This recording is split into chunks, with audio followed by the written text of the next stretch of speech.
How do you improve dead soil? Today we're going to have a look and see.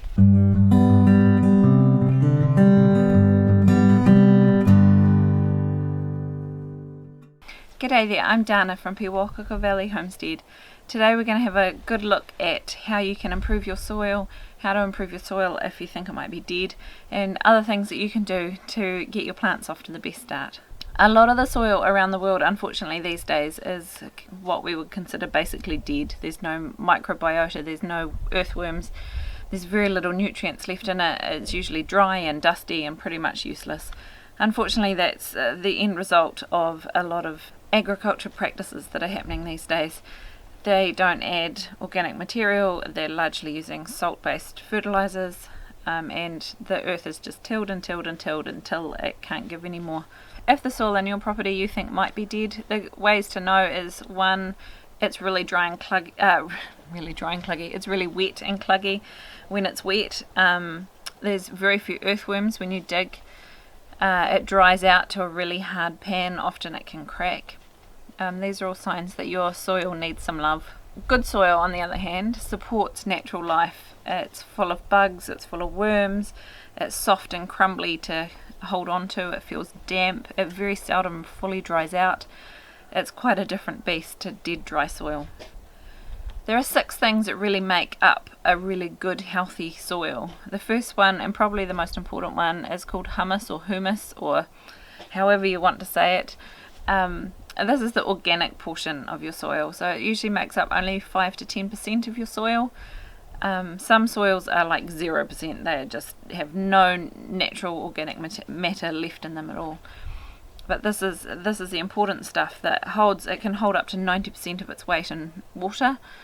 It provides organic matter to feed the microbiota and to feed the earthworms. It breaks up soil when it's all cluggy and isn't letting the air through. It acts as a pH buffer to stop the soil from getting too acidic or too alkaline. This humus is really, really important. The next most important thing that you want in your life-giving soil is air.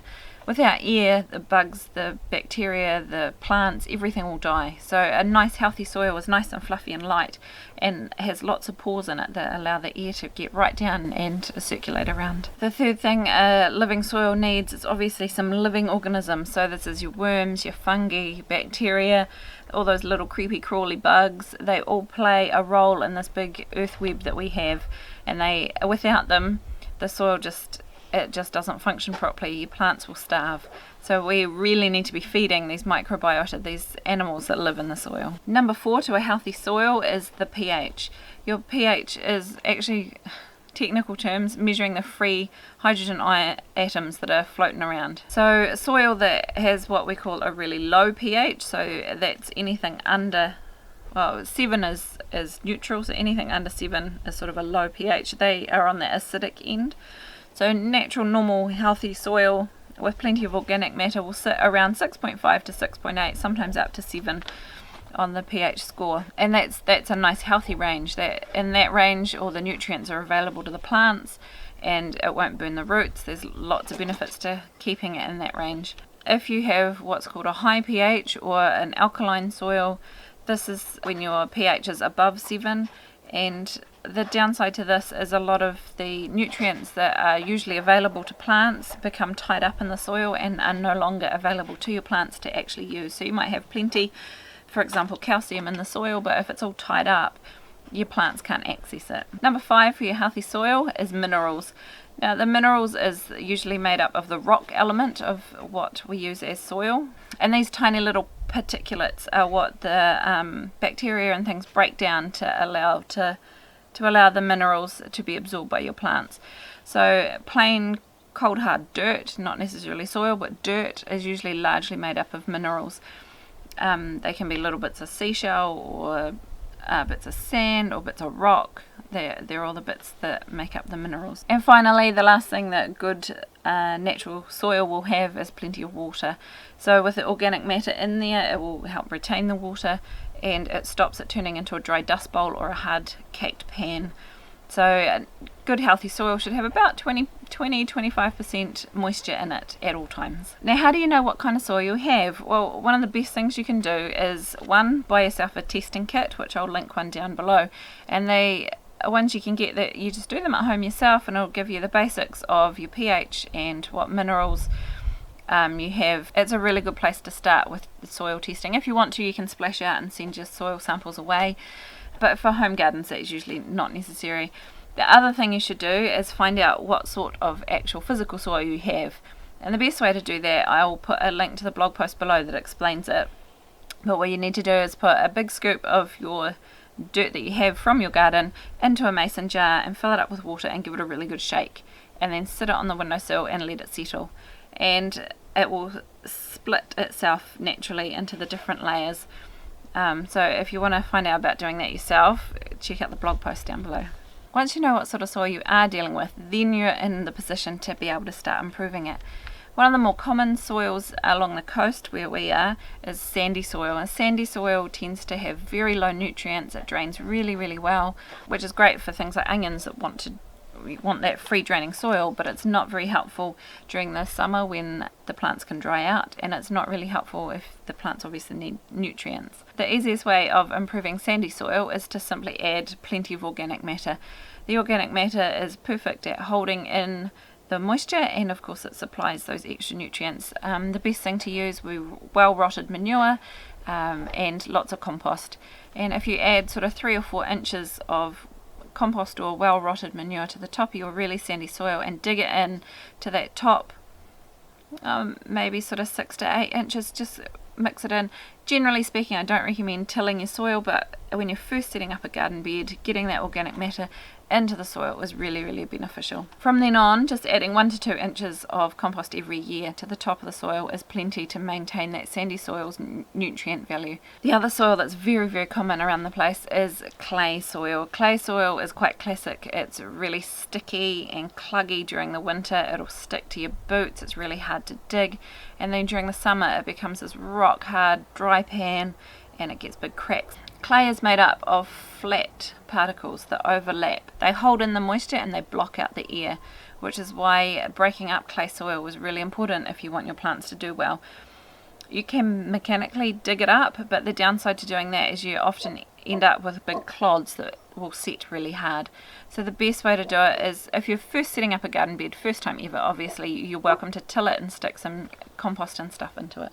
One of the best ways of dealing with clay soil is actually just to build on top of them. Put raised beds on, you'll improve your drainage, you'll be able to add as much organic matter as you like, and it also, the upside to it is they look really nice and they help keep the weeds down. Other things you can add to clay soil to help break them up is sand. If you're getting sea sand, you want to make sure that it's been well washed. River sand is another really good option. It doesn't have the salt content the same. Gypsum, you can buy gypsum and you just sprinkle it in. It's the same stuff that we use to make like drywall. We call it gyp in our part of the world. That's gypsum. So you crush it up and put it down. You can buy gypsum just as itself as an additive for your garden as well, and dig that through your clay soil, and that will help loosen it all up. In general with clay, you want to minimize your tilling and your digging because it can often just compact the soil further, which is the opposite of what we're trying to achieve here. The third type of soil that's quite common is silty soil. So silt is usually found in river valleys. It's from old river beds, and the particles are really quite flat. They will occlude air, but contrary to clay, they actually drain really, really well. So they're sort of a little bit like sand in that they do tend to dry out, and when they do, they tend to become quite hard and compacted. The most important thing if you have silty soil is to try not to walk all over your garden beds, because any amount of compaction will not do it any favours whatsoever.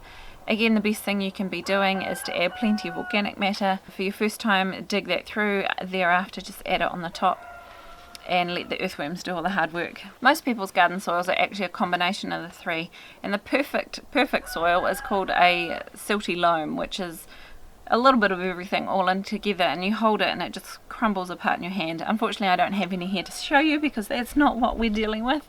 We have quite a clay base here with a bit of sand mixed in. It's a bit of a bizarre mixture, so we've actually chosen to do raised beds for that exact reason. So I have filled those up with a compost mix, and they are doing so much better than anything I ever grew straight in the ground. The next thing you can do to improve your soil is to improve that pH. So once you know what pH you have, you know what you're dealing with. If your pH is too low or too acidic, the best thing you can do is add in some lime. There's two different types of lime. You can add just straight up lime, which adds calcium, or there's dolomite lime, which has both calcium and magnesium. So you should know from your testing which you need more of, and if you need the magnesium, use the dolomite lime. Another thing you can use is your wood ashes from your fire. They will usually raise your pH faster than a lime based product will, and have the added benefit of adding some potassium in as well. Just be sure you're only burning wood or paper on your fire. Anything else will contaminate your soil. If you need to lower your pH, that is, it's too alkaline, you need to make it more acidic, one of the best things you can add is elemental sulfur. So that's not the easiest thing to find, but you can usually find it at your gardening shops. And the other thing you can add is plenty of organic matter, particularly things like pine needles, pine sawdust, anything from those pine trees, oak leaves. All of those things are quite acidic and will acidify your soil. Just be really aware, if you're just putting straight sawdust in your soil, it will lock up a lot of the nitrogen. So the best option is, if you're going to be doing that, is to actually set it aside and compost it first. Add in plenty of nitrogen rich greens, some blood and bone, and plenty of moisture, maybe some chicken poo, and turn it quite a bit for the next few weeks and let it start breaking down, and that way it will not steal the nitrogen the same way from your garden. And finally, the best thing I can suggest for you to improve your soil is to try cover crops and mulching. Both of these things will improve the long-term health of your soil, covering, especially if you're using cover crops from things like beans and peas. These things add nitrogen to your soil naturally, and then just as they first start to flower, cut them off at ground level and either leave them on as a mulch, and then you can pop a tarp on top and let the earthworms do their thing, or you can do the old school way and dig it in. Personally, we don't dig it in because I don't want to disrupt that natural layering that has begun to happen with the earthworms, so we tend to just lay them on top and cover them with like a tarpaulin or a thick polythene plastic or something for a few weeks just to let them break down. Now mulching is my favourite thing ever. We get wood mulch from arborists, which is a mixture of like sticks and leaves and bark and wood chips, and we put that a good couple of inches on the top of the soil. It slowly breaks down and feeds the soil, and in the meantime also keeps the weeds down. And I have found it really beneficial to help, especially at our last house we had really clay soil, and the best thing I did was to add that mulch, and after the first couple of seasons it made the biggest difference. The areas where I hadn't added the mulch still stayed really clay and really hard to work, and the areas that I had added the mulch, the earthworms got to work, and it just totally revolutionized the soil. Now, it's not for everybody. I know some people have had not such great success with using wood mulch, and I know that you don't want to use wood mulch from walnut trees or gum trees because both of those will stop things growing. But you know, your normal pine trees and that sort of thing are perfectly fine. If you don't have a compost pile going at your place yet, I really recommend you get one started. I'll put a link below to my blog post that will show you, it's like perfect for beginners, how to do a compost heap really easily right from scratch. I'll link that down below for you. I hope you found this really useful. If you have, hit the like button and maybe consider subscribing to our channel. We bring you helpful videos twice a week on growing and preserving your own food. We'll see you in the next one.